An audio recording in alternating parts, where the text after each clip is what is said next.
Chris, a few nerves at the end there for you?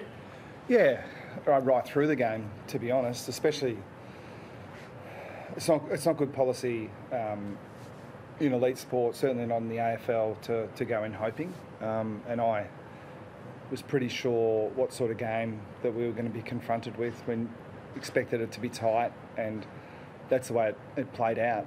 And I thought we were pretty good early in terms of our pressure around the ball, and it was just our execution that was a little bit off. And it is the modern game to an extent that you can dominate field position, but with a bit of bad luck or a bit of opposition skill and a special play here and there, they are going from congestion in their back half into an open forward line, which is kind of, it feels like a bit of an injustice because you're outplaying the opposition, the ball's up your end, you can't score. But then when they do get it through, they've got a really good look. And I thought it was a bit of a counter-punching sort of game. So to come away, if you had have said we were going to have 20 or plus 20 inside 50s, then you would have been pretty confident. But that doesn't account for the difference in looks in their kind of 44 versus our 63, I think it was. Do you prefer to be the counter-puncher or the one with the territorial? No, I think the territory. Yeah, but and again, it's difficult given the way they play to get many really good looks in your open half. One way to do it is to give up field position and stack your back half and try to get the rebound, but that's dangerous against them as well. And generally it is against us as well, but clearly it's obvious what they're trying to do with their personnel, and they've got some line breakers that can be hard to stop at times, especially in those really good conditions that we played in tonight. I mean, they play at Marvel a little bit, so it sort of suits their style, I guess. Just up in that big moment right at the end there, how do you see his game I overall? really liked his game. Yeah, I thought we hold their midfield in high regard, and especially Steele. I think he's a really good player, and I'm not sure how often they were next to each other, but that contest seemed really strong to me. And we were confident with Paddy's pre-season that he was, at least going to give himself a chance to play as well as he ever has. And it was a really good sign for us that, I don't know, it was a shot for goal, but there has been versions of Paddy in the past where he's been a little bit limited, that he just would have been too fatigued to make the distance with that shot. So I think, I might be clutching at straws a little bit, but I think it's a good sign that he's in good shape. Were you confident you'd kick it? Because it wasn't an easy kick.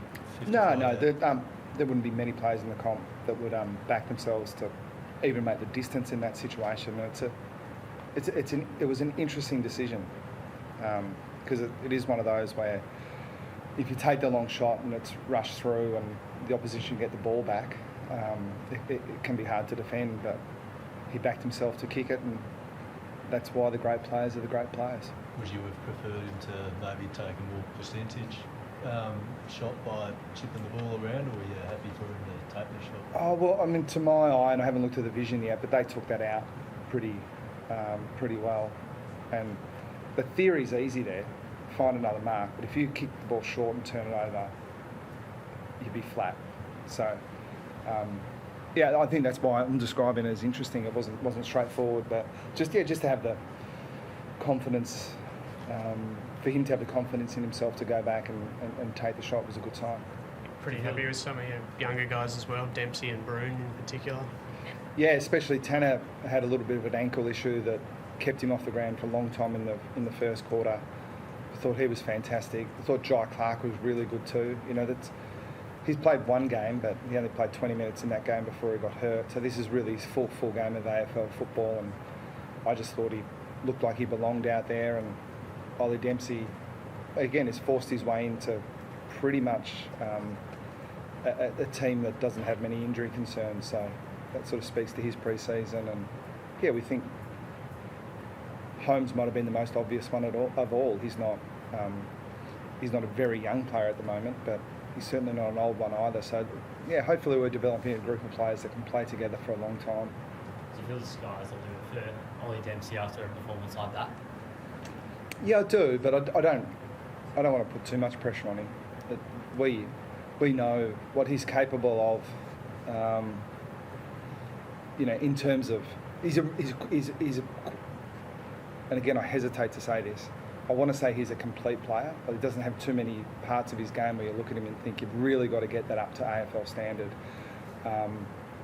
But, you know, he got plucked out of Old Carey amateurs. Like, he played basketball and volleyball. He's still early in his football journey, much less his AFL journey, but he does have some special attributes that are nice to have on your list because they're hard to coach.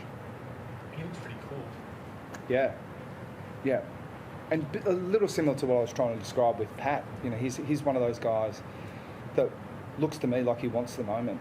And again, it's easy to try to coach players and help them to be that kind of guy, but most of the time it's innate. And he missed a couple of shots that, you know, he'll ruminate on tonight, but he shouldn't, because as time goes on, I think he's going to be one of those guys that finishes his work really nicely. Rob Marshall was one of St Kilda's best tonight. Do you think you might have to look at Reece Stanley in the ruck and potentially give Toby Conway a look in probably earlier than you might have suspected?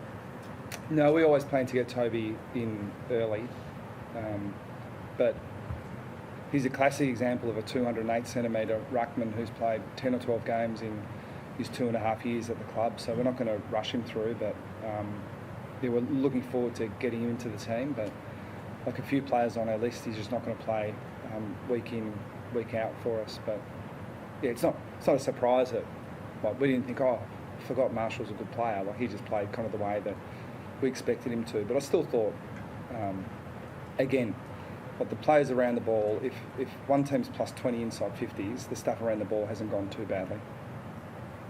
Usually Max Holmes playing in defence and the speed he brings to the game, and seems to have a lot of poise as well for a bloke who's playing first year in defence. Yeah, he's not in my mind, an athlete. You know, he's a track and field background. He's not an athlete who's learning how to play footy. He just looks like a footballer to me, who's got some nice athletic talents. He's got some great penetration in this game. Yeah, he was influential tonight, we thought. But again, so we've been watching him through the pre-season and sort of played the way we expected him to play.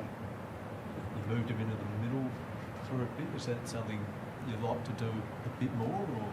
Yeah, well, I mean, there's always going to be the debate with your good players. It's kind of where are they going to be most effective. And I mean, if you force me to speculate on where he's going to end up, say in 2 years' time, I would say he'd be a midfielder. But it's always nice to have those guys that have the flexibility to play in other spots. How did you see Sean Manners' game as the sub came on a bit later and nearly bobbed up, kicked that goal late at best? Yeah, it would have been nice, wouldn't it? Like, he's got some real energy.